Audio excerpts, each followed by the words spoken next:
Hello, Morongo Basin and listeners around the world online at Z107.7fm.com.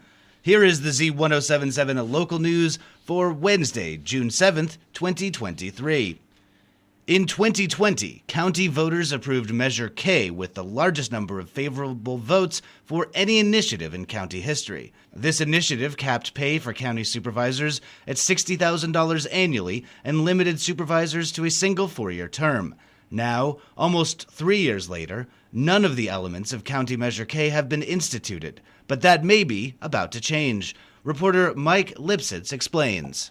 In a stunning decision last week, California's 4th District Court of Appeal ruled against county supervisors and in favor of Measure K. Supervisors sought to kill voter-approved Measure K, first by filing a lawsuit in San Bernardino Superior Court, and second by placing their own voter initiative on the ballot which revised the county charter so as to protect their own large salaries by law. Millions were spent on that initiative, the same initiative that the Howard Jarvis Taxpayers Association called one of the most deceptive campaigns they'd ever seen. Government reformers' Measure K looked doomed after the supervisor's measure narrowly won and the Superior Court ruled Measure K unconstitutional. But now, the higher 4th District Court of Appeal has reversed that decision and opened the door for Measure K to now be implemented. This is a major shakeup for the County Board of Supervisors, and it's anybody's guess how they will respond. Reporting for Z107.7 News, this is Mike Lipsitz.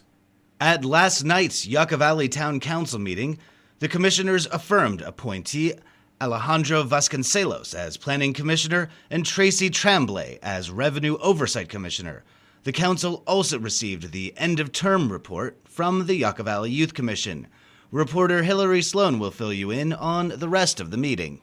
At the Yucca Valley Town Council meeting, Deputy Town Manager Shane Stickle noted the need to re-examine the existing commercial design guidelines for placing freestanding or attached signage and mascots for commercial development projects. Statues and mascots currently are identified as signs within the town's sign codes and are regulated. As in the current case of the Black Bear Diner, the bears are prohibited by the current regulations. It was unanimously approved that signage and mascot regulations would undergo a re-examination process by the Planning Commission. Additionally, the council approved the plans to proceed with the approval and authorization of construction plans and specifications for the new town services consolidation and public meeting space project. For more information, see this story at Z107.7fm.com. Reporting for Z107.7, this is Hillary Sloan. The recently reopened Lucky Park Pool has increased their fees. The pool reopened after a major renovation on May 27th and has been open for weekends only so far. The changes to the fees include a 22-cent increase to child and adult day passes and an 8-cent increase to the senior day pass. The increases to the day pass and lap swim prices, which are no more than a quarter across the board, bring the fees up to rounded numbers like $4.50 and $2.75. The new prices will limit the amount of pennies, nickels, and dimes given as change to people who use the cash-only facility.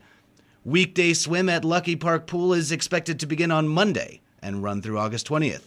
For a full list of new prices and hours at Lucky Park Pool, see this story at Z107.7fm.com. Yucca Valley's High Desert Water District Board of Directors meets at 4 p.m. today, while Joshua Tree's Joshua Basin Water District's regular meeting gets underway at 5:30 p.m. sharp. Reporter Mike Lipsitz rejoins us with your Wednesday Water Roundup. On the High Desert Water District agenda, the Mojave Water Agency will present its 2023 Annual Imported Water Operations Plan. Also, staff will present the proposed water and wastewater budget for fiscal 2023-24 for direction and possible adoption. Those items will be followed by a closed session General Manager Performance Evaluation. That meeting takes place at the district office on the highway at Inca Trail. On down the highway, on Choita Road in Joshua Tree, the Joshua Basin Water District Board will review and consider adoption of the 2022-23 revised budget and the 23-24 proposed budget. Also up for consideration are the 2023 water capacity study and proposed charge increases. As always, these meetings are open to the public. Instructions for remote attendance may be found with this story at Z107.7fm.com. Reporting for Z107.7 News, this is Mike Lipsitz. The Center for Healthy Generations is having a fundraising event Sunday featuring a chuck wagon spread. Expect barbecue sandwiches with all the fixings and a confectioner's auction. The fundraiser event kicks off Sunday at 2 p.m. Tickets are $15 and will be available at the door. The Center for Healthy Generations is located at 57121 Sunny Slope Drive in Yucca Valley. The ham radio license exam is coming to Yucca Valley later this month, but you can start studying now. The amateur radio exam will be offered at the Yucca Mesa Community Center, located at 3133 Balsa Avenue in Yucca Valley, at 1 p.m. on Saturday, June 24th. To take the exam, you'll need to register ahead of time. You can register at a link in this story at Z107.7fm.com. Also at that link are a number of free study guides to help you prepare for the exam, and it's never too soon to start studying. The second Friday Old Schoolhouse lecture season concludes this Friday, June 9th, with a lecture covering a famous landmark just north of us. Online news editor Robert Hayden joins us with the story. Amboy Crater, Geology, Ecology, and Historical Perspectives is being held this Friday, June 9th at the Old Schoolhouse Museum in 29 Palms.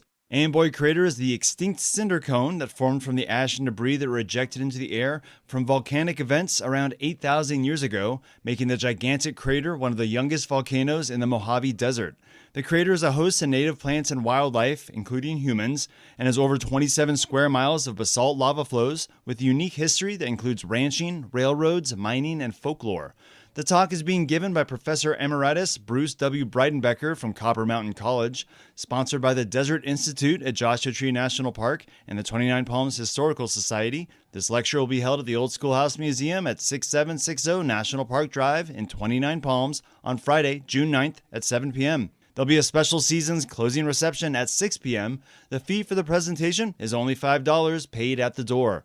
Reporting for Z107.7 News, this is Robert Hayden. And finally, the town of Yucca Valley's Recreation Department has announced the winners of their Spring Adult Softball League. The team, called Average and Savage, has taken the championship after weeks of competition. The league kicked off on March 16th with 5 teams vying for the title.